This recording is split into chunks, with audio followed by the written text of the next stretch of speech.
Hello दोस्तों, मैं चंद्रभान चंद्रबिलग में आपका स्वागत करता हूं। और ये देखिए, आज हमने स्टे किया था हनुमान टेकरी पर। तो इस समय 6 बज रहे हैं और पूरी तरह से अंधेरा है। तो यहाँ से करीब अभी विमलेश्वर जो है 11 किलोमीटर की दूरी पर है। तो हमें ये 11 किलोमीटर की दूरी तय करने के बाद हम विमलेश्वर पहुँच जाएंगे। तो आज देखते हैं वहाँ क्या स्थिति है, बोट कितने बजे निकलेंगी, तो उस हिसाब से हम आगे का प्रोग्राम बनाएंगे। नहीं तो आज हम वहाँ आपको विमलेश्वर के दर्शन कराएंगे और वहाँ स्टे करेंगे। तो अगर टिकट मिल गया बोटिंग का, तो देखते हैं किस समय, रात का है कि दिन का है, तो हम आपको समुद्र की यात्रा कराएंगे। तो बने रहिए मेरे साथ इस नर्मदा परिक्रमा में, और इस नर्मदा परिक्रमा का आप आनंद लीजिए नर्मदे हार। तो अभी हम सुबह 6 बजे हनुमान टेकरी से चले थे, 6:15 बजे। और यहाँ इस करीब हमने 7 किलोमीटर की दूरी तय कर ली है। अभी 4 किलोमीटर करीब अभी यहाँ से बाकी है विमलेश्वर। तो सुबह का समय है। तो ये आप देखिए, सुबह सूरज निकलता हुआ, सुबह की लालिमा और एक नई हवा बिखेरते हुए, और हमारी एक नई सुबह की शुरुआत करते हुए हम पहुँच रहे हैं विमलेश्वर। तो इस तरफ से हम आए थे। ये हमारा लगेज रखा हुआ है और इधर हमें जाना है। तो दोस्तों, मैं आपको एक बात और बता दूं कि आज जो है हनुमान टेकरी पर पानी की व्यवस्था नहीं थी। और संत जो थे वहाँ के, वो बोल रहे थे कि भैया क्या करें, हमें 2000 रुपये डेली का एक टैंकर मंगाना पड़ रहा है। वो पानी जो है सिर्फ खाना बनाने, बर्तन धोने और आपके पीने के काम आ रहा है। तो उन्होंने बोला 2 दिन से ये दिक्कत आ गई है, हो सकता है कोई फॉल्ट हो गया हो पाइपलाइन में, तो पानी की सप्लाई नहीं आ रही है। तो ये समझ लीजिए अधिकतर परिक्रमावासी में कोई भी नहाने की व्यवस्था नहीं थी, लेटरिन बाथरूम तक के लिए पानी नहीं था।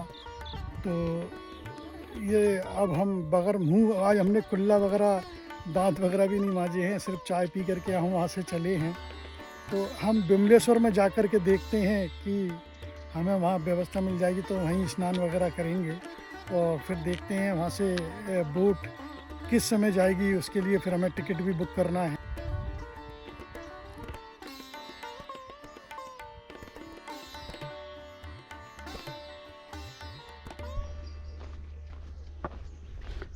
और करीब यहाँ से अभी 2 या 2.5 किलोमीटर के बाद हमें सीधे हाथ पर मुड़ना पड़ेगा विमलेश्वर के लिए।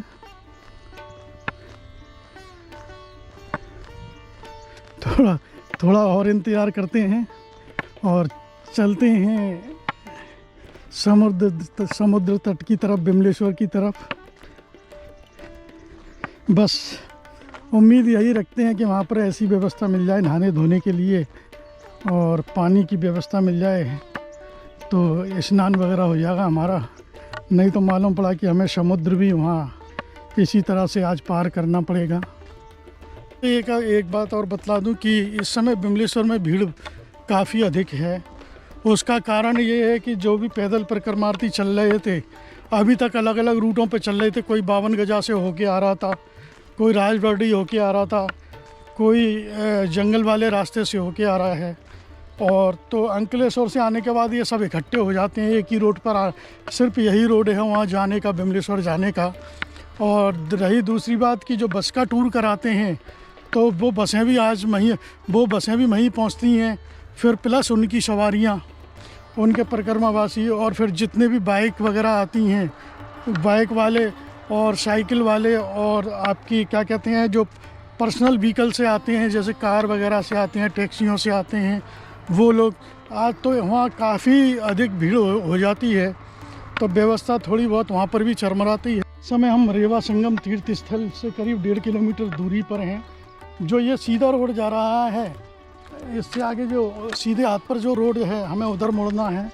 तो ये देखिए, रेवा संगम तीर्थ धाम विमलेश्वर नर्मदा परिक्रमा 1.5 किलोमीटर है ये यहाँ से।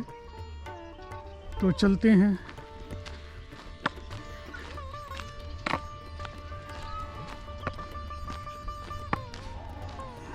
इस वाले रोड को हमें छोड़ना है। छोड़ने के बाद साथ ही हमें इस सीधे हाथ पर ये जो रोड जा रहा है, सीधा ये विमलेश्वर के लिए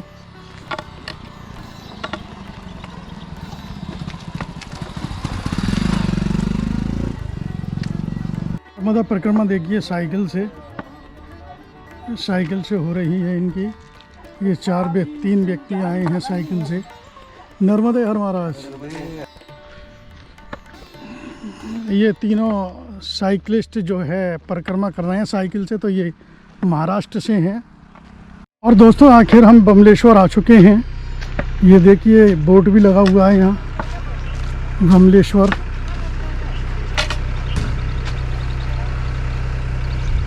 चलते हैं आगे, देखते हैं क्या व्यवस्था है यहाँ। ये बमलेश्वर पूरा गांव है। तो दोस्तों देखिए इस समय हम बमलेश्वर आ चुके हैं और हमारा स्नान वगैरह हो गया, फ्रेश वगैरह हो गए हैं, पूजा वगैरह हमारी हो गई है। ये जो रास्ता जा रहा है ये बोट के लिए जा रहा है। कम से कम यहाँ से हमको 2 किलोमीटर दूर चलना पड़ेगा पैदल। और ये आश्रम है। इस आश्रम में परिक्रमा वासियों की रुकने की भी व्यवस्था है, तो मैं आपको दिखलाता हूँ। यहाँ ये बोट के लिए टिकट मिलेगा सामने। ये मोबाइल चार्जिंग पॉइंट के लिए ये सारे प्लग सॉकेट लगे हुए हैं।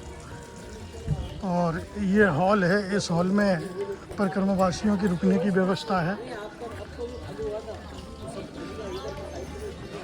दिखाते हैं आपको। ये देखिए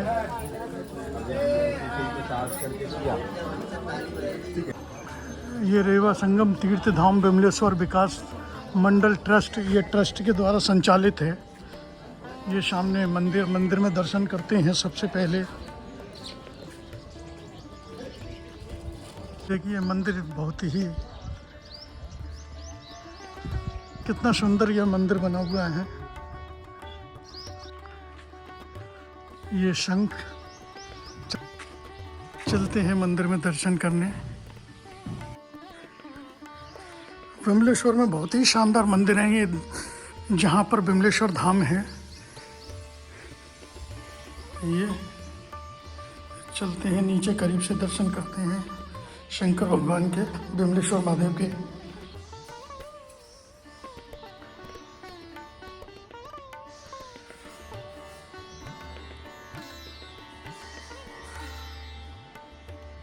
इस मंदिर में भी चलते हैं, दर्शन करते हैं।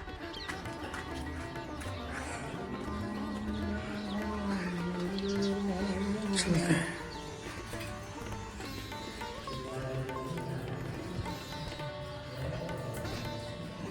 साइड में बहुत ही सुंदर मंदिर।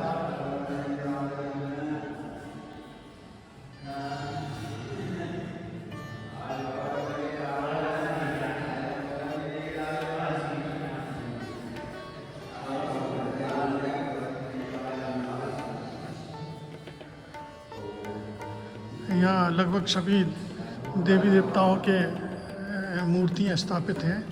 और ये 12 ज्योतिर्लिंग, घूमेश्वर ज्योतिर्लिंग गुजराती में लिखा हुआ है, इसलिए मैं नहीं समझ पा रहा हूँ। ये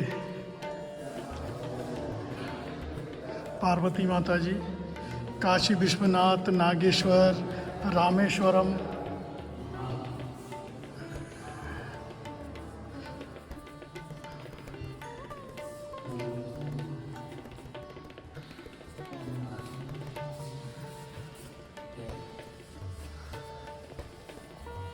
सोमनाथ।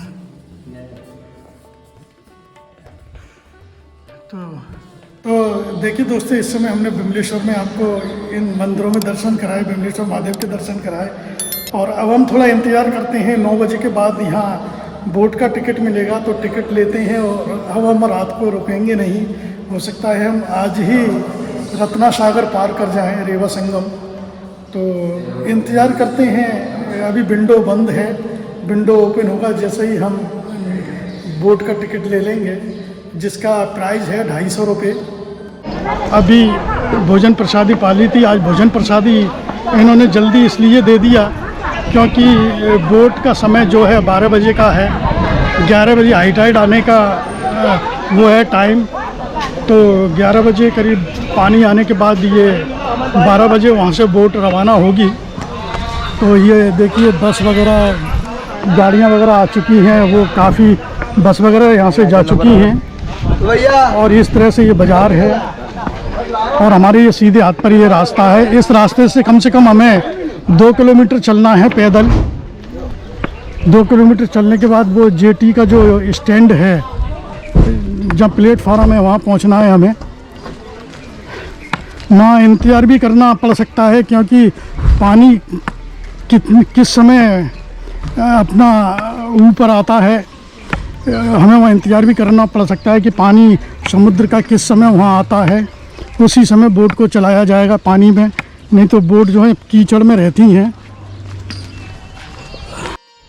देखिए ये चप्पल वगैरह, जूते वगैरह लोग बाग यहाँ इस तरह से छोड़ के जाते हैं। और दोस्तों देखिए आज हमारा नसीब अच्छा है कि हम जैसे ही यहाँ आए हैं हमें बोट का टिकट भी मिल गया और हमें पहली बोट से यहाँ से मीठी तलाई के लिए रवाना भी हो जाएंगे। भोजन प्रसादी भी हो गई और हमें यहाँ रुकना भी नहीं पड़ा। तो हम रुकेंगे तो स्टे करेंगे मीठी तलाई। देखिए ये सारा समुद्र का पानी आता है, ये वाइट दिख रहा है सारा, ये नमकीन वो है, इसीलिए यहाँ खेती वगैरह नहीं हो पाती है। ये सब ये समुद्र का ही पानी है। जब ज़्यादा पानी आ जाता है तो यहाँ तक आ जाता है। इससे पहले मैं परिक्रमा में जब साइकिल से आया था तो ये रोड नहीं था, गिट्टियाँ थी, चुभती हुई गिट्टियाँ थी, पैरों में चुभती थी, जो नंगे पैर जाते थे। अब ये रोड बना दिया गया है मस्त। बुज़ुर्ग लोग हैं और अपने किस तरह से ये बैग अपने सर पर लेकर के इस परिक्रमा को कर रहे हैं।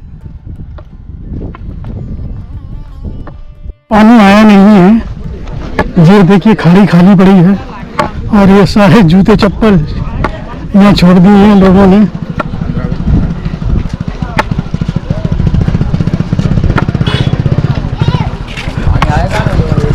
ये बाइक वालों को यहाँ रुके रखा है कि इनका नंबर बाद में आएगा। इससे पहले मैं 2023 और 24 में आया था साइकिल से, तो जब ये ब्रिज नहीं था, ये प्लेटफॉर्म नहीं था बोट तक जाने के लिए, पहले ये जो रास्ता है इस कीचड़ में होके जाया जाता था, काफ़ी लोग कीचड़ में फंस जाते थे। इस बार ये अच्छी व्यवस्था हो गई है। पहले वैसे काम तो उस समय भी चल रहा था लेकिन उस समय ये कंप्लीट नहीं था।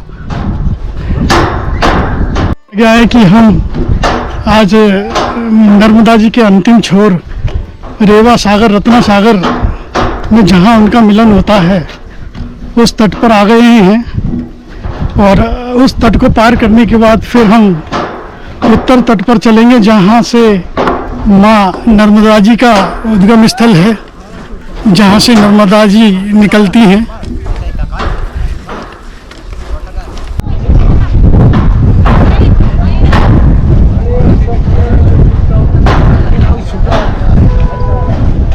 तो सभी परिक्रमावासी इंतजार कर रहे हैं।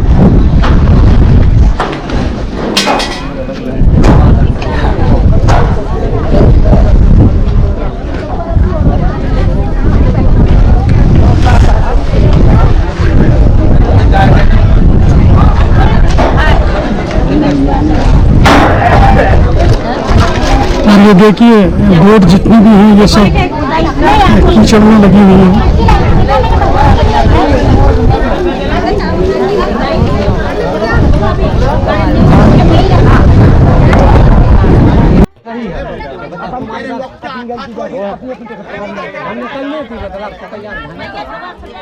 हेलो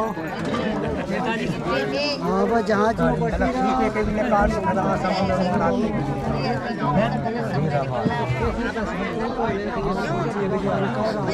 दोस्तों इस समय जो बिंगलेश्वर में है बोट, यहाँ इसका समय दिया गया था 12 बजे का और यहाँ जल आ गया था 11 बजे करीब और ये खुद लेट कर रहे हैं। कम से कम इस बोट में अभी 250 व्यक्ति आ चुके हैं, 250, और कम से कम ये समझ लीजिए हर एक के पास लाइफ जैकेट भी नहीं है। वो मैं अभी आपको दिखाता हूँ। और ये कितना लेट करेंगे कह नहीं सकते, कम से कम 1.5 से ऊपर का समय हो चुका है और अभी भी कह नहीं सकते। कहते हैं कि अभी 90 व्यक्ति और आएंगे। तो इस जहाज़ की मैं कैपेसिटी आपको दिखाता हूँ, देखिए किस तरह से ये फुल हो चुकी है।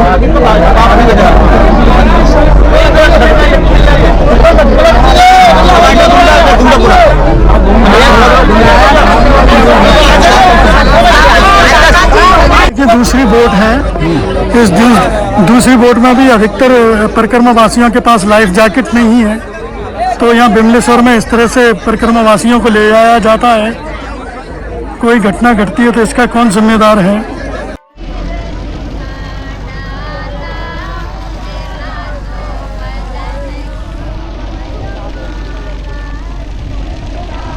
ऊपर वाला अंदर बैठ जाओ, सब कोई खड़ा नहीं होगा, अंदर बैठ जाओ, बैठ जाओ अंदर, बैठ जाओ अंदर, ये कैसे होगा?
तो ये इस समय हम मीठी तलाई आ चुके हैं और ये देखिए सभी परिक्रमावासी अपने इस बोट से बाहर निकलते हुए।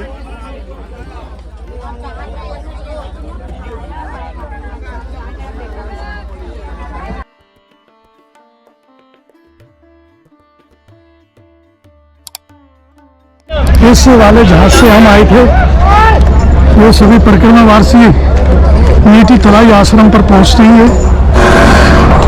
हमें भी वहीं पहुंचना है, जगह देखते हैं, आज भीड़ ज़्यादा है।